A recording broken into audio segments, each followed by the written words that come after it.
పొట్టు పెసరపప్పుతో పప్పు లేదా కూర. ఇది ఆరోగ్యానికి చాలా మంచిది. రొట్టెలతో పాటు తినొచ్చు, చపాతీతో తినొచ్చు, లేదా అన్నంలో అయినా తినొచ్చు. ఇవాల్టి మన recipe friends. Hi friends, easy veg రెసిపీస్కి తిరిగి స్వాగతం. పొట్టు పెసరపప్పుతో పప్పు చేసుకోవడానికి కావాల్సిన పదార్థాలు అలాగే చేసుకునే విధానం చూద్దామండి. 1 కప్పు పప్పు, పొట్టుతో ఉన్న పెసరపప్పు. ఈ పప్పుని నానబెట్టుకోవాల్సిన అవసరం లేదు. నానబెట్టుకుంటే మంచిది, లేకపోయినా పర్వాలేదు. 2 నుంచి 3 టొమాటోలు సన్న ముక్కలు కట్ చేసుకొని, 1 ఉల్లిపాయ, అది కూడా సన్నగా ముక్కలు కట్ చేసుకోవాలి. తాలింపు వేయడానికి ఆవాలు, జీలకర్ర, 10-12 వెల్లుల్లిపాయలు తొక్క తీసి ఉంచుకోవాలి. 2 పచ్చిమిరపకాయలు సన్నగా తరుక్కోవాలి. 2 ఇంచీల దాకా అల్లం కూడా సన్న ముక్కలు కట్ చేసి ఉంచుకోవాలి. అల్లం వెల్లుల్లి పేస్ట్గా కాకుండా ఇలా వేస్తే బాగుంటుందండి. రుచికి సరిపడా ఉప్పు, నేను ఈ పప్పులోకి మెత్తటి ఉప్పే వాడుతున్నాను. కొద్దిగా పసుపు, చిటికెడు పసుపు, కొంచెం ధనియాల పొడి, 1/2 టీ స్పూన్ అయితే సరిపోతుంది.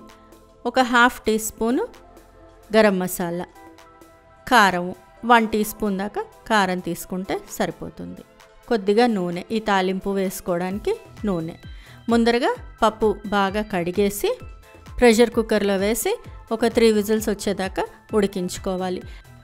పొట్టు పెసరపప్పు ఆరోగ్యానికి చాలా మంచిది. ఇది వెయిట్ లాస్కి ఉపయోగపడుతుంది, ప్రోటీన్ రిచ్ ఫుడ్ అయినందువల్ల. అలాగే ఫైబర్ ఎక్కువగా ఉండడం వల్ల డైజెషన్కి కూడా బాగా హెల్ప్ అవుతుంది. అంతేకాకుండా బ్లడ్ షుగర్ లెవెల్స్ కంట్రోల్లో ఉంచుతుందండి. అందుకోసం కనీసం వారంలో ఒక్కసారైనా కూడా ఈ పొట్టు పెసరపప్పుతో పప్పు చేసుకొని తింటే ఆరోగ్యానికి చాలా మంచిది.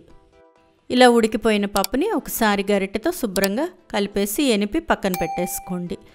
ఇప్పుడు పప్పులోకి వేసే తాలింపు ఎలా వేయాలో చూద్దాము. స్టవ్ మీద బాణలి పెట్టి అడుగు మందంగా ఉండే గిన్నె అయినా పర్వాలేదు, దానిలో కొంచెం నూనె వేసుకోవాలి.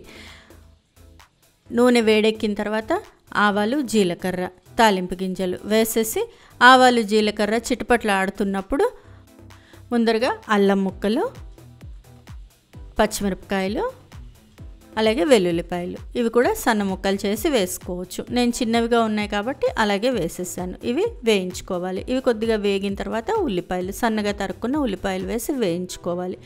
ఉల్లిపాయలు బాగా వేగిపోయిన తర్వాత టొమాటోలు వేసేయాలి.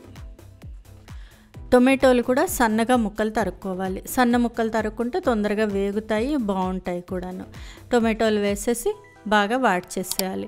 టొమాటోలు కొంచెం పూర్తిగా వాడిపోయి కొద్దిగా మెత్తగా అయినట్టు అయ్యే వరకు కూడా వాడ్చుకోవాలి. లో ఫ్లేమ్లోనే వాడ్చుకోవాలండి.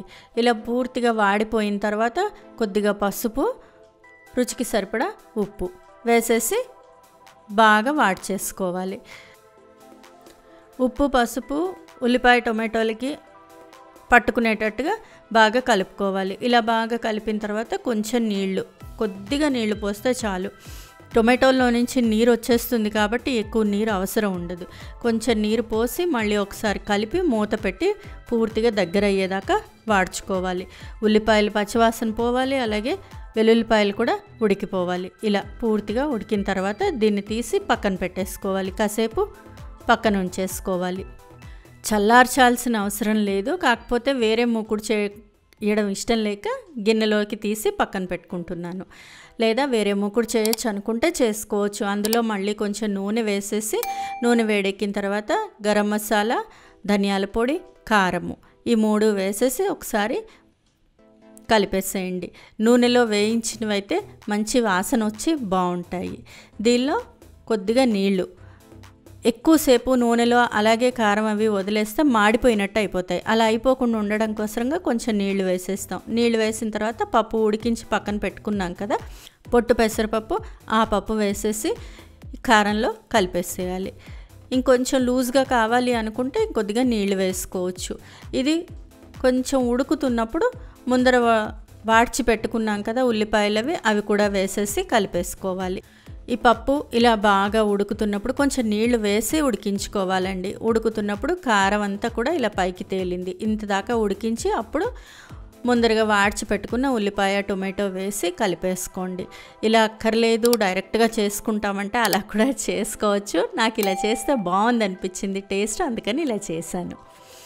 ఇప్పుడు దీన్ని మళ్ళీ ఒక 2 నిమిషాల పాటు లో ఫ్లేమ్లో ఉడికించుకోవాలి. ఇంతే, అయిపోయింది. పొట్టు పెసరపప్పుతోటి పప్పు రెడీ అయిపోయింది. ఇది అన్నంలోకి బాగుంటుంది, అలాగే రోటీ చపాతీల్లో కూడా బాగుంటుంది. పైన కొత్తిమీర కొంచెం వేస్తే మంచి ఫ్లేవర్ వచ్చి టేస్ట్ చాలా బాగుంటుంది. ఫ్రెండ్స్, ఈ రెసిపీ మీకు నచ్చినట్లయితే మీరు ట్రై చేయండి. మీ ఇంట్లో వాళ్ళకి టేస్ట్ చేసి చూపించండి. ఎలా వచ్చిందో నాకు కామెంట్ బాక్స్లో కామెంట్ చేయండి.